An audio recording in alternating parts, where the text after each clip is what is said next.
బాగుండాలనే కదా మేము అందరం చేసేది. సో మీరు ఆరోగ్యంగా ఆయురారోగ్యాలతో ఉండాలి, మీరందరూ ఆయురారోగ్యాలతో ఉండాలి. చిన్నపిల్లలందరికీ ఉన్నతమైన జీవితం ఉండాలి. వచ్చే తరం కోసం పనిచేస్తున్నాం. అలాగే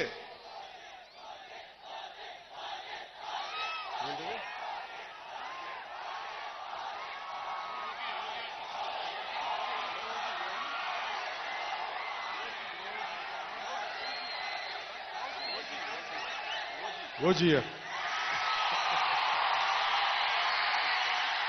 సినిమాలు చేసే టైం ఉందంటారా? ఇప్పుడు ఎలాగా మాట ఇచ్చాం కాబట్టి ముందు ఒక 3 నెలలు కనీసం మీరు నన్ను తిట్టకూడదు. కనీసం ఒక్క రోడ్డు గుంతలు కూడా వేయలేదని తిట్టకూడదు కదా మీరు నన్ను.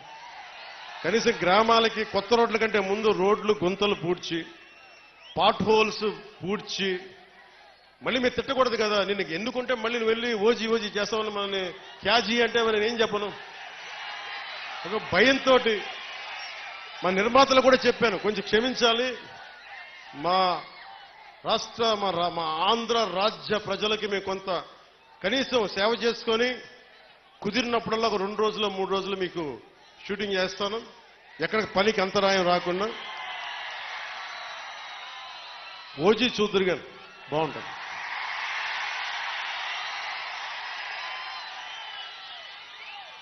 అలాగే మీరు చెప్తున్నారు, దయచేసి మీరు మనం గెలిచాం కదా అని చెప్పి గత ప్రభుత్వ నాయకుల్ని కానీ వారి కార్యకర్తల్ని కానీ దయచేసి దాడులు కానీ ఇవన్నీ చేయకండి, వారిని హింసించకండి. కనీసం సోషల్ మీడియాలో పోస్టులు కూడా పెట్టకండి. వాళ్ళు చేసిన తప్పు మనం చేయదు ఎవరిని.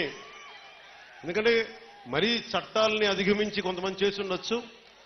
అది పెద్దలు పివి నరసింహారావు గారు చేసినట్టుగా చట్టం తన పని చేసుకుపోతుంది. అందుకని మనం మటుకు దయచేసి ఎవరిని కక్ష సాధింపు చర్యలకి తీసుకురాకండి, అది మనకి మంచిది కాదు, మనం చేయొద్దు. అందుకని మీ అందరికీ సర్వం ఇప్పుడు సుఖం కలగాలి, మీరందరూ క్షేమంగా ఇంటికి వెళ్ళాలి.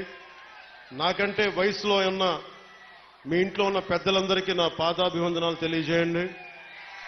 మా జనసేన